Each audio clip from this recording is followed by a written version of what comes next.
But when Húrin was gone from Menegroth, Thingol sat long in silence, gazing upon the great treasure that lay upon his knees.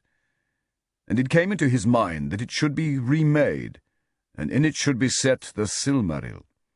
For as the years passed, Thingol's thoughts turned unceasingly to the jewel of Feanor, and became bound to it, and he liked not to let it rest even behind the doors of his innermost treasury, and he was minded now to bear it with him always, waking and sleeping.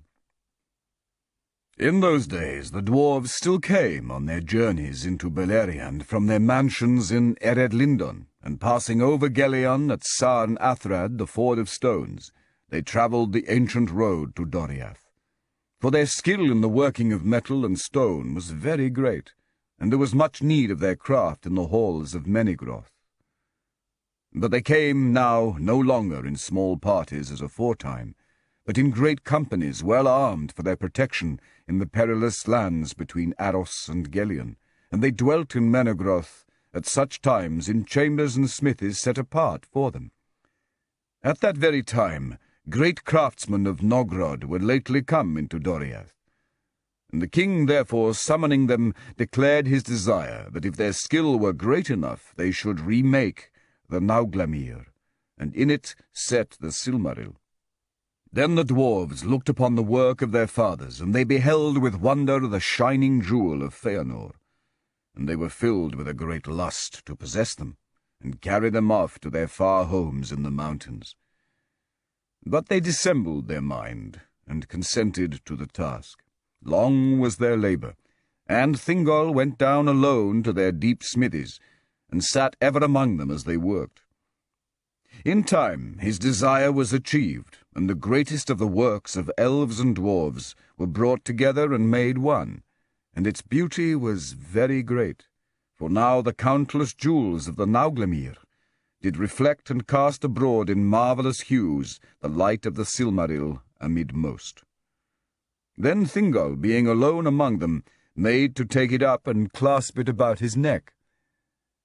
But the dwarves in that moment withheld it from him, and demanded that he yield it up to them, saying, "By what right does the Elven King lay claim to the Nauglamír that was made by our fathers for Finrod Felagund, who is dead?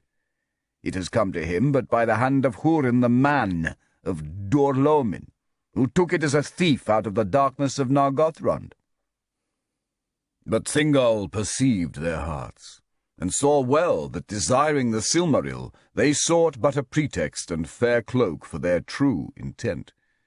And in his wrath and pride he gave no heed to his peril, but spoke to them in scorn, saying, "How do ye, of uncouth race, dare to demand aught of me, Elu Thingol, Lord of Beleriand, whose life began by the waters of Cui Vienan, years uncounted ere the fathers of the stunted people awoke?" And standing tall and proud among them, he bade them with shameful words be gone, unrequited, out of Doriath. Then the lust of the dwarves was kindled to rage by the words of the king, and they rose up about him, and laid hands on him, and slew him as he stood. So died, in the deep places of Menegroth, Elwe Singolo, king of Doriath, who alone of all the children of Iluvatar was joined with one of the Ainur, and he who, alone of the forsaken elves, had seen the light of the trees of Valinor, with his last sight, gazed upon the Silmaril.